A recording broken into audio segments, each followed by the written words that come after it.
মানুষ মানুষের সাথে করা পাপ বা জুলুম কিভাবে মাপ চাবে? যেহেতু আমরা জানি মাপ করার ক্ষমতা শুধুমাত্র আল্লাহ তাআলা। কেউ যদি কারোর প্রতি জুলুম করেন, অবিচার করেন, অন্যায় করেন, তাহলে তার কাছে মাপ চাইতে হবে কি হবে না?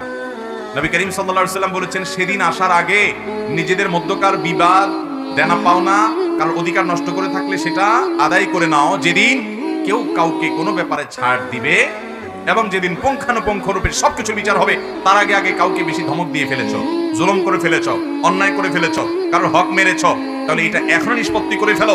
তোমার নাকের ডগা নিঃশ্বাস আছে, মৃত্যু হয়ে গেলে এই সুযোগ তোমার আর হাতছাড়া হয়ে যাবে। বিধায় মানুষের কাছে মানুষের মাপ চেয়ে নিতে হবে। প্রশ্নকর্তা বলেছেন, মাফ করার মালিক তো একমাত্র আল্লাহ তাআলা, তাহলে মানুষের কাছে মাপ চাইবে কেন? এটা অন্তঃশ্বাস শূন্য কথা, সঠিক কথা নয়। কারণ আল্লাহ তাআলার যে হক, সেটা নষ্ট করলে সেটা মাফের ক্ষমতা একমাত্র আল্লাহ। কিন্তু বান্দার হক যখন আপনি নষ্ট করবেন, সেটা বান্দার কাছেই মাপ চাইতে হবে। স্বয়ং আল্লাহ তাআলা নিজে ওটা মাফ করবেনও না। মুসনাদ আহমদ হাদিসে আসছে, নবী সাল্লাল্লাহু আলাইহি ওয়াসাল্লাম বলেছেন, আদ-দাওয়াবিনু ইনদাল্লাহি সালাসা, কিয়ামতের দিন আল্লাহর কাছে তিন ধরনের মামলা উঠবে। কয় ধরনের মামলা উঠবে? তিন ধরনের। এক ধরনের মামলা হলো, বান্দা যদি শিরকের অপরাধ করে যায়, আল্লাহ রাব্বুল আলামিন সরাসরি ওই ব্যক্তির জাহান্নামের ফয়সালা করবেন। অনন্তকাল সে জাহান্নামে থাকবে, শিরক করে, বড় শিরক করে মুশরিক হয়ে দুনিয়া থেকে গেছে, তওবা ছাড়া মারা গেছে, তার মামলার কোনো শুনানিই নেই, সোজা জাহান্নাম অনন্তকালের জন্য। এটা এক ধরনের অপরাধ। দ্বিতীয় যে অপরাধের বিচার কিয়ামতে আল্লাহ করবেন, সেটা হলো আল্লাহর হক সংশ্লিষ্ট। কারোর নামাজের ত্রুটি আছে, কারোর রোজার ত্রুটি ছিল, কারোর তেলাওয়াতের ত্রুটি ছিল, কেউ কোরআনের হক আদায়ের ত্রুটি করেছে। এই অপরাধগুলোর শাস্তি যেমন হতে পারে, আল্লাহ তাআলা চাইলে কাউকে ক্ষমাও করতে পারেন, যেহেতু এটা আল্লাহর হক নষ্ট করেছে। তৃতীয়ত যেই অপরাধের বিচার আখিরাতে হবে, সেটি হলো মানুষের হক নষ্টের বিচার। আপনি কাউকে গালি দিয়েছেন, একজন রিকশাওয়ালার রিকশায় উঠেছেন, দুই কথা থেকে তিন কথা হয়ে গেছে, গায়ের জোর দেখিয়ে চলে আসছেন, ভাড়া টাকাটাও দেন নাই, একটা চড় কষে দিয়ে এসেছেন, বেচারা দুর্বল, কিছু বলতে পারে নাই। কাজের লোকটাকে ভালো মন্দ শুনিয়ে দিয়েছেন, অন্যায় ভাবে, তার ভুল ছিল না তাও করেছেন, সীমা লঙ্ঘন করেছেন, তার কাছে মাপ চান নাই এবং এটা নিষ্পত্তি করেন নাই।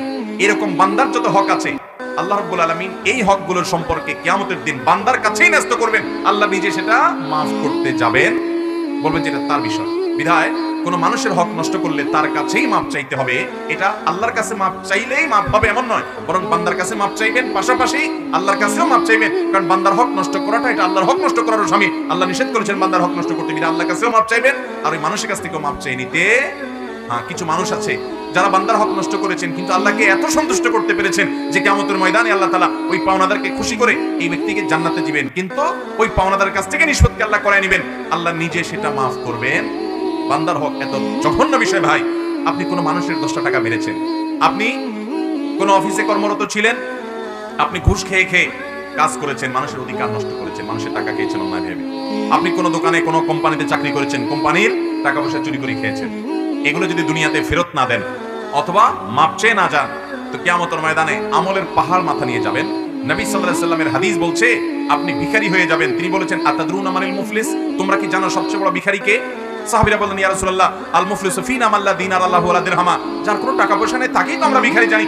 নবী সাল্লাল্লাহু আলাইহি ওয়াসাল্লাম বললেন, আরে সেই ভিখারি আসল ভিখারি না। আসল ভিখারি হলো সে যে দুনিয়াতে অনেক হজ উমরা করে গেছে, অনেক কোরআন খতম দিয়েছে, অনেক তারাবি তেলাওয়াত করেছে, অনেক জিকির আজকার করেছে, অনেক নামাজ কালাম পড়েছে, অনেক দান সাদাকা করেছে, অনেক নফল রোজা রেখেছে, অনেক ওয়াজ মাহফিল করেছে, অনেক মানুষের উপকার করেছে, অনেক আমল করে সওয়াবের পাহাড় মাথায় নিয়ে গেছে, মুছে তাও দিতে দিতে গেছে যে জান্নাত আমার ঠেকায় কে, এত আমল করে গেছি আমি, হাজী সাহেব গাজী সাহেব হয়ে গেছি।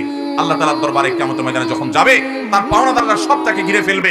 দুনিয়াতে ওই ছোটবেলায় যৌবনকালে স্কুলে কলেজে পড়ার সময় 3-4 বন্ধু মিলে কোন চা দোকানদারকে মেরেছে, কোন রিকশাওয়ালার প্রতি জুলুম করেছে, কোন দুর্বল মানুষের প্রতি অবিচার করেছে, কোন পথচারীর প্রতি গালিগালাজ করেছে, কোন মেয়েকে টিজ করে কষ্ট দিয়েছে, কোন মেয়ের প্রতি নোংরা কথাবার্তা ছড়ে দিয়েছে, ফেসবুকে, অনলাইনে, অফলাইনে মানুষের যে অধিকারগুলো নষ্ট করেছে, সকল অধিকার নষ্ট যাদের করেছে সেই পাওনাদাররা সব সেদিন হাজির হয়ে আল্লাহর দরবারে বলে, আল্লাহ এই লোক অনেক লম্বা লম্বা আমল করে বিশাল সওয়াবের পাহাড় নিয়ে এসেছে, কিন্তু এই লোকটা আমাকে একদিন একটা গালি দিয়েছিল, আমার কোনো দোষ ছিল না, সে অনেক ক্ষমতাবান ছিল, পয়সাওয়ালার ছেলে ছিল, 4-5 বন্ধু একসাথে ছিল, আমি ভয়ে কিছু বলতে পারি নাই, দুনিয়াতে বিচার পাই নাই, আপনি তো আহকামুল হাকিমিন, আজকে তো সমস্ত বিষয়ের বিচার হবে, আমি আমার এই অন্যায়ের বিচার চাই। আল্লাহ তাআলা তখন ওই বান্দার যে অনেক নেক আমল করে গেছে কিন্তু মানুষের হক নষ্ট করেছে, তার আমল থেকে কি সওয়াব দিয়ে দিবেন।